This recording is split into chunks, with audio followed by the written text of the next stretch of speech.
The question on everybody's lips right now is, which game should I buy? Battlefront or Fallout 4? Well, we've got the facts, we've looked at it scientifically, and we've got the answer for you in about 5 minutes. So, Stephen, what is the first of our 5 categories? Well, Jim, it is, of course, weapons. Weapons. Fallout 4's weapons are fantastic. They feel great to shoot, and in tandem with the game's deep crafting system, you can customize your weaponry to your heart's content, meaning that the guns in this game are literally as good as you can make them. Battlefront's weapons are iconic love letters to a shared past, one in which we're all denizens of a galaxy far, far away. Lightsabers, blasters, thermal detonators, they're all here. All the weapons from all your favorite bits of those films, what you've seen. Give it to me straight up, Steve. What's the winner? Well, I'm very excited to announce that the winner is Kane Lynch 2. Kane fucking Lynch! Yeah, it seemed to be a bit of a surprise in this category. I think there were 2 main frontrunners. Having said that, neither of those have bigger weaponry than Kane Lynch, and neither of them were brave enough to put those 2 weapons on the box. Aye, cool. What's the next category, my man? The next category is something that's close to Phil Spencer's heart, but not Microsoft's Phil Spencer's, TV's Phil Spencer's. It's locations.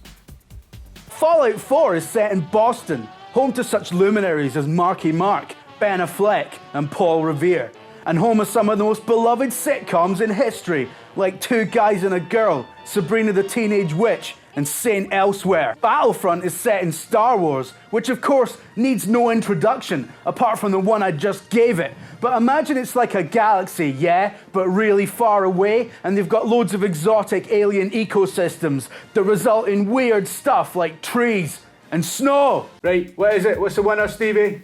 The winner is, well, it's Kane Lynch 2. Oh, fuck! Kane Lynch 2! Kane Lynch 2. Kane Lynch 2, of course, is set in Shanghai, which is the largest city proper in the entire world. And I really think that they've nailed that density, considering that you can kill 500,000 people in the game. Yeah, smashing. What's the next fucking category, Stevie boy? Well, the next category, Jim, is, of course, something that's close to our hearts and always the answer. And it is violence.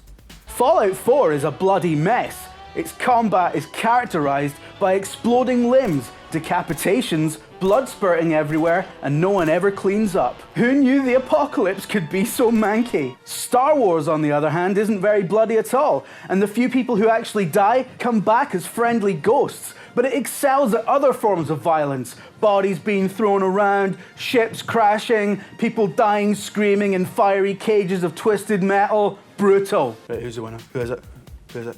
Well, the winner, Jim, is, can you believe it? It's Kane Lynch 2. Yes! Yes, IO Interactive's game is incredibly violent and is mostly famous for an absolutely outrageous Stanley knife torture scene, which sees the 2 protagonists running down the street afterwards, naked as the day they were born, looking like they had bits of streaky bacon attached to them. A well-deserved winner. Right, Stevie, you've got the list. What's the next category? The next category, Jim, of course, is graphics. Graphics! Fallout 4 is a definite improvement over previous entries in the series, featuring a more detailed game world than ever before, even if it's still sometimes a little bit buggy, and we're not just talking about bloatflies.